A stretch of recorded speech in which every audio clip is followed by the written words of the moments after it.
Today is how to face your fears and keep moving forward. It's easy to tell someone to face your fears, but not so easy to do it. I have a lot of fears. A lot of them have to do with animals of some sort. Bears at my cabin, bats in my house, going out in the dark alone because something might jump out at me, or falling in the lake because a fish might bite me. All fears may be irrational, but are real. There is a possibility of some kind of danger, but I can face them by protecting myself and being smart. It's the fears that are part of our imagination that are harder to face. The fears that hold us back from pursuing our dreams.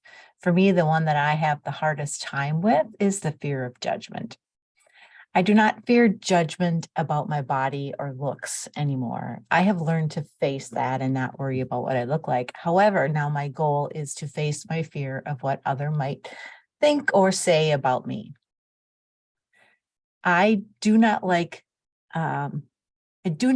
thinking someone doesn't like me or is laughing at or judging something I am doing. I tend to live my life not to create any conflict. I always want to fit in. I don't state my opinion for fear someone won't agree. And when I do state my opinion, I think about it for days, wondering how I can take it back. If I'm angry or don't agree with someone, I tend to work it out in my head instead of telling the other person. I put limits on my dreams because I'm afraid to put myself out there. So why in the world would I start blogging? Well, that truly is the worst profession for someone afraid of what others think. Every time I publish a post, I have to walk away from my computer so I don't get sucked into checking into who's looking at it. But then I have to get myself out of that funk and remember why I'm doing this. I love blogging because I love writing and sharing ways to inspire others to make the most of their lives. And I learn along the way. If only one person reads something I wrote and got something out of it, I can be happy. My goal is to be a positive influence, but to succeed from a business perspective, I need to kick my fears of judgment to the curb and get out of my head. I have to be persistent and keep putting myself out there and not worry about others' opinions. I can no longer let my fears hold me back from pursuing my dreams, so I'm facing them head on. Here's a quote from Dale Carnegie. Instead of worrying about what people say of you, why not spend time trying to accomplish something they will admire? Which, just on a little side note, I wrote this post back in 2019 when I had first started writing my blog. And today I'm here on YouTube sharing my words on a different channel, hoping to reach new audiences. And this has been a fear of mine for a long time because, as people will tell you, we need to get out on video if you want people to find you and see you. So here I am facing my fears again. Other possible fears might be rejection, success, failure, the unknown, ridicule, abandonment. These are all possible fears that can hold you back from living the life of your dreams. So to start facing our fears, I came up with the following little word play to help us. F, fear is a figment of your imagination. E, erase the limits you are putting on yourself. A, appreciate and accept help from family and friends.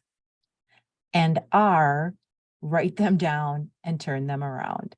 I know that's a little stretch, but let's be clear. I'm not talking to anyone who may be working with medical professionals about fears that are affecting their life, and especially people in the mental health, struggling with mental health.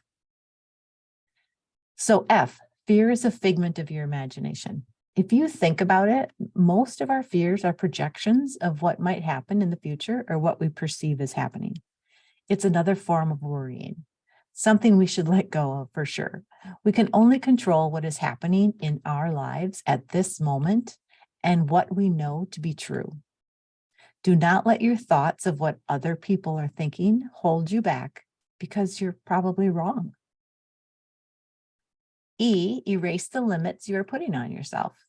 If you are afraid to take a step in the direction of your dreams, you will never get there. Fearing might happen if I put myself out there, and risk judgment will keep me from doing what I love. This life is too short to be afraid of what could be. Make the most of this life and do not limit what is possible and what makes you happy. A, appreciate and accept help from family and friends. Talk to your family and friends, ask for their advice, and find out what others are actually thinking of you. Make sure your family and friends understand what your dreams are and ask for their help. And R, write them down and turn them around. I know it's a stretch, but I think it's important. Write down all of your dreams, big or small. Write down everything you are thinking about and wishing you could do. Then write down why you are not doing them or pursuing them. So what are those things that are holding you back? And what fears are in place? The next step is to write down the worst that could happen if you actually faced your fears and pursued your dreams. So change your fears into motivation to go out and do it. Life is too short to let your fears limit your happiness. Take baby steps to face your fears and keep moving forward. What fears do you have? Do you think it's time to face them and quit letting them hold you back from making the most of this life? Quote, what you are afraid to do is a clear indication of the next thing you need to do. End quote, Ralph Waldo Emerson. Thanks for listening, and I'd love for you to click the thumbs up and subscribe to my channel, maybe make a comment. I'm so excited to be here, and I truly am facing my fears by being here. This is definitely progress before perfection, but having fun, and this is how we learn. So thank you again.